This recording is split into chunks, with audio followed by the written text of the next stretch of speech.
नमस्कार दोस्तों, मेरे इस कहानी के चैनल पर आपका बहुत बहुत स्वागत है।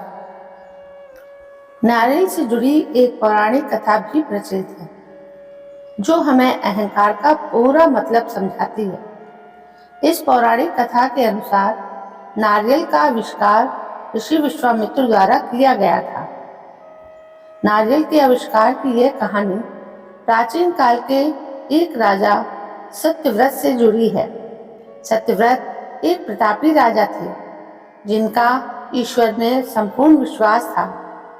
उनके पास सब कुछ था, लेकिन उनके मन की एक इच्छा थी जिसे वे किसी भी रूप में पूरा करना चाहते थे। वे चाहते थे कि किसी प्रकार से पृथ्वी लोक से स्वर्गलोक जा सके। स्वर्गलोक की सुंदरता उन्हें अपनी ओर आकर्षित करती थी, किंतु वहां कैसे जाना है ये सत्यव्रत नहीं जानती थी। एक बार ऋषि विश्वामित्र तपस्या करने के लिए अपने घर से काफी दूर निकल गए और लंबे समय से वापस नहीं आए थे। उनकी अनुपस्थिति में क्षेत्र में सूखा पड़ गया और उनका परिवार भूखा प्यासा भटक रहा था। तब राजा सत्यव्रत ने उनके परिवार की सहायता की और उनकी देखरेख की जिम्मेदारी ली। जब ऋषि विश्वामित्र वापस लौटे तो उन्हें परिवार वालों ने राजा की अच्छाई बताई। वे राजा से मिलने उनके दरबार पहुंचे और उनका धन्यवाद किया। शुक्रिया के रूप में राजा ने ऋषि विश्वामित्र द्वारा उन्हें एक वर देने के लिए निवेदन किया। ऋषि विश्वामित्र ने भी उन्हें आज्ञा दी।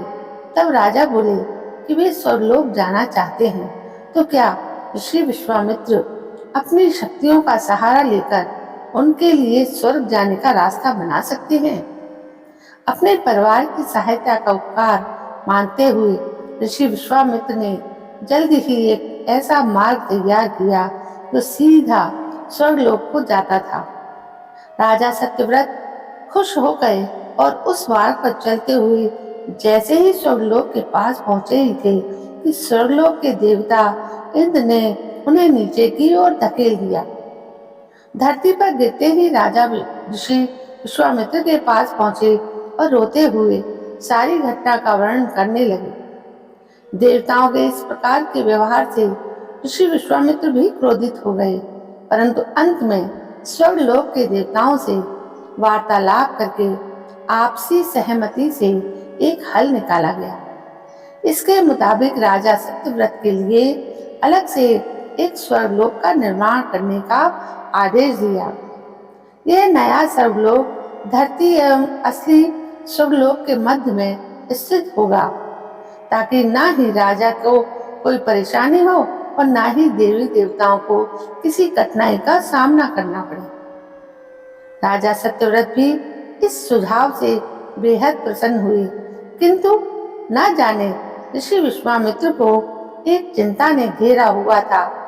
उन्हें यह बात सता रही थी कि धरती और स्वर्गलोक के बीच होने के कारण कहीं हवा के जोर से यह नया स्वर्गलोक डगमगा न जाए। यदि ऐसा हुआ तो राजा फिर से धरती पर आ गिरेंगे। इसका हल निकालते हुए ऋषि विश्वामित्र ने नए स्वर्गलोक के ठीक नीचे एक खंभे का निर्माण किया, जिसने उसे सहारा दिया। माना जाता है कि यही खंभा समय आने पर एक पेड़ के मोटे तने के रूप में बदल गया और राजा सत्यव्रत का सिर एक फल बन गया।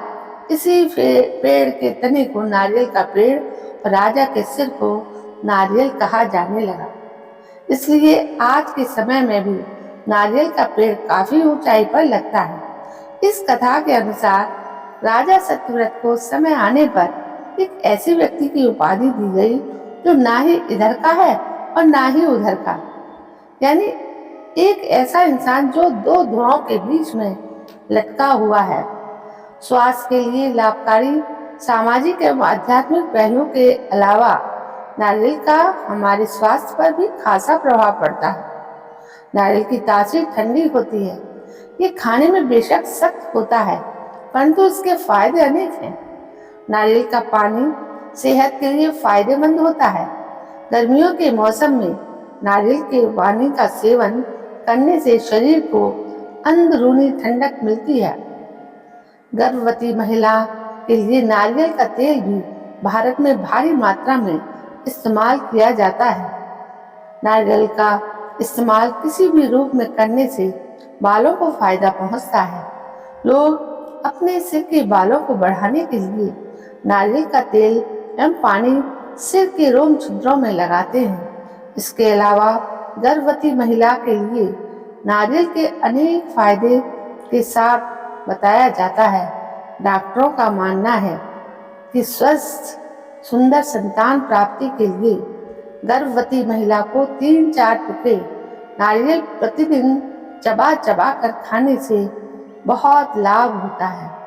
तो दोस्तों, आज हमें ये पता लगा कि नारियल का जो जन्म है, जो उद्भव है, वो किस प्रकार हुआ। ऋषि की एक जिद के कारण नारियल के पेड़ का उद्भव हुआ। दोस्तों, ये कहानी आपको कैसी लगी? यदि पसंद आई हो तो प्लीज मेरे इस चैनल को सब्सक्राइब करें, लाइक करें, शेयर भी करें। कल मैं फिर हाजिर होती हूँ एक नई कहानी के साथ। तब तक के लिए जय हिंद, वंदे मातरम।